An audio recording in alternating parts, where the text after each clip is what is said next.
umpisahan po natin itong talakayan kay Marcoleta, mga bossing. Kasi may napanood akong video ni Marcoleta, mga kababayan, na tipo bang parang namamangka sa dalawang ilog.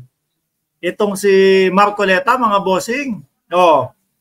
Dito ko po nakita yung video na yon, mga boss. Ayan. Di ko man miss, ano ba? Ito po, mga kababayan, tinatanong kung ano ang masasabi ni Marcoleta doon po sa pulburon video, mga kababayan.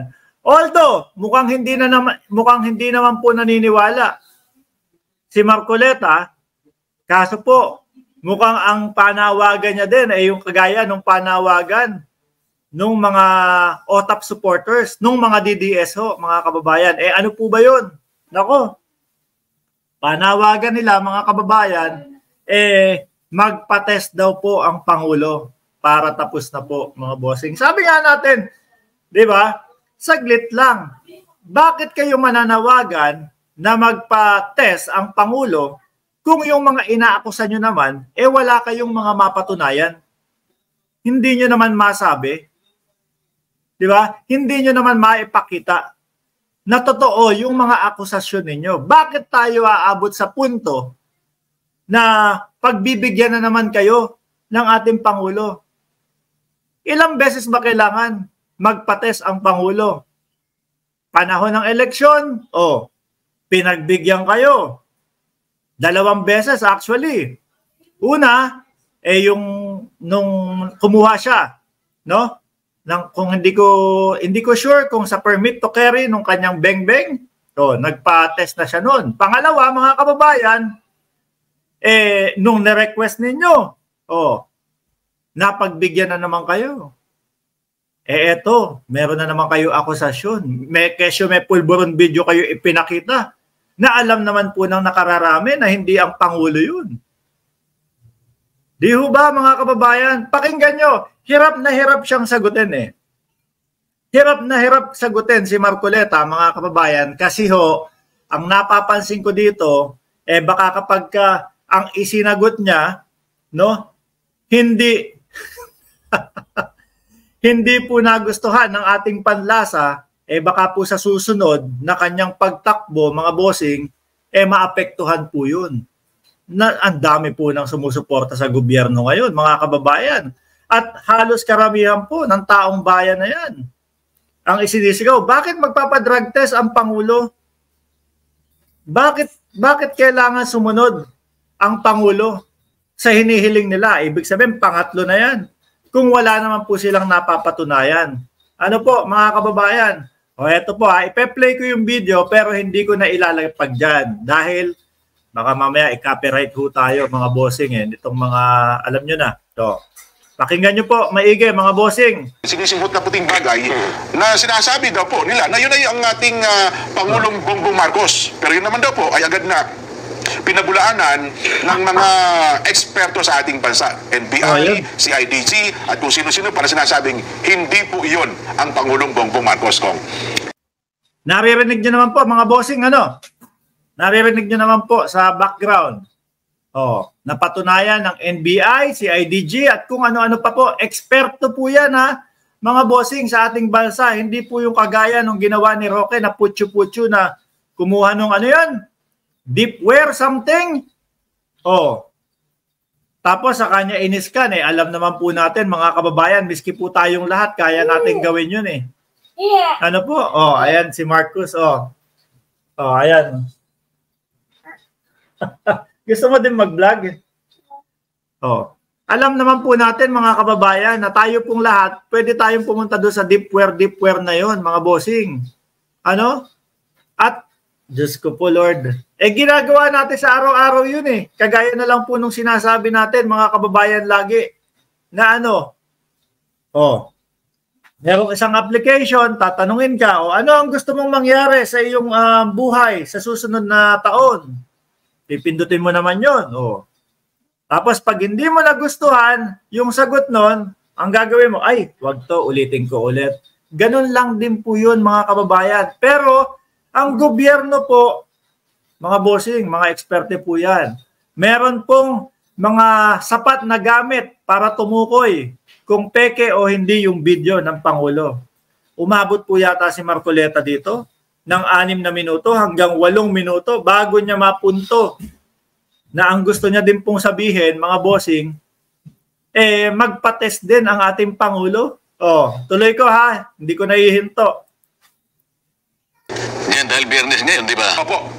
Ang ating pangako sana sa ating mga kababayan, panatilihin nating tumatalakay ng mga magagaan. Nakaka-relax. At nakarelax-relax na mga talakayin, di ba? Opo. Ngunit sa palagay ko, hindi natin may iwasan na paminsan-minsan kagaya nito sapagkat ako bilang isa, nakita ko rin yan sapagkat yan ay sumambulat sa social media. Opo. Na kapag tiningnan mo, mabibigla ka talaga dyan. Ano? At ang pagkakaalam ko dyan, ito ay kumalat na. Hanggang kanina, minomonitor ko to sa social media, lumalabas na hanggang iba yung bansa dyan na pinag-uusapan itong insidente na may kinalaman, di umano, sa video na inilabas nila. Kasabay nung zona ng ating Pangulo dyan. Ano? Nagsimula po yun, anong estado sa Amerika yun, Nelson? Na doon nag-isang pagkitipon sa grupong Maisog. Maisog Rally. Yan, Maisog Rally. Doon po nila inilabas yung video na yan ko. Alam niyo po mga kababayan, sabi ko hindi ko napuputulin pero hindi ko maiwasan magkomento Nag-umpisa naman talaga yan yung mga mautog-mautog nila, mga bossing. Kaya wag silang magagalit kung pati po sa labas ng bansa ang iniisip, mga bossing, ang dating Pangulong Duterte konektado dito sa pagpapalabas ng mga bidyong mga peki na ito. Bakit ho? Sila ho ang magkakasama diyan sa mautog na yan. Kahit ano pong i-deny nila, nasabihin nila, mga kababayan, hindi kami kasama dyan, sila-sila lang yan. Iisipin po ng taong bayan na sama-sama po sila dyan sa mga ipinapalabas na mga peki na yan. Nako, malilintikan. Ako, 100% naniniwala ho ako, malilintikan si dito, si Roque. No? Kahit ano pong ako ni Maharlika, mga kababayan. Kahit anong ako ni Maharlika na siya yung nagpalabas, siya yung nagsimula, malilintikan si Roque dito. Kasi nangunguna siyang magpalabas nun, mga bossing no? At panawagan ng taong bayan, madisbar si Roque. Makulong si Roque. Tuloy ho. Bagong halos kasabay nga nung zona ng Pangulong Bongbong Marcos. Kaya naging konklusyon nga ni Defense Secretary Gibo Teodoro, talaga may planong i-destabilize ang kasalukuyang administrasyon, Kong. So dahil nga sa ang unang nakita kong nagsalita riyan ay si DILG Secretary Benhur Abalos. Opo, nagpa-press conference. Pagkatapos ay sinundan ni Defense Secretary Gibo Teodoro, ibig sabihin sineryoso nila yung video na lumabas diyan. Ako naman ko talagang seryoso talaga. Ako, anong makita ko yon, hindi lamang magkahalong lungkot diyan at pangamba, ako'y nag-alala kung anong ibubungan itong video na lumabas. Okay. Kasabay po ng zona ng ating Pangulo. Ang aking inaalala dito, Jen, mabutit na nabanggit mo at kinakailangan. Putulin lang ho natin saglit si Marcoleta, mga kababayan. Ano yung naging resulta? Ayun, nagmukha kayong aanga-anga.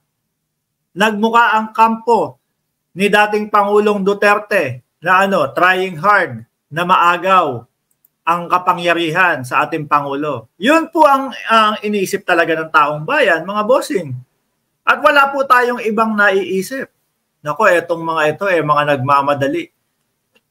Kahit na lang yung mga ganitong mga video, pinapatulan. Para lang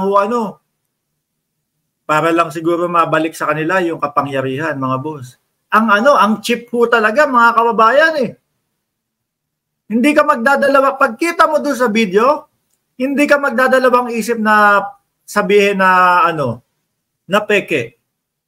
Peking-peke ho talaga, mga kababayan. Kaya lang, ang hindi ho peke, mga kababayan, yung mga posibilidad na madiin sila Roque dito, mga bossing. Siguro nating talakayin. Opo. Ano ang magiging kalagayan ng bansa na naman natin sa harap ng controversial na lumabas na video na yan?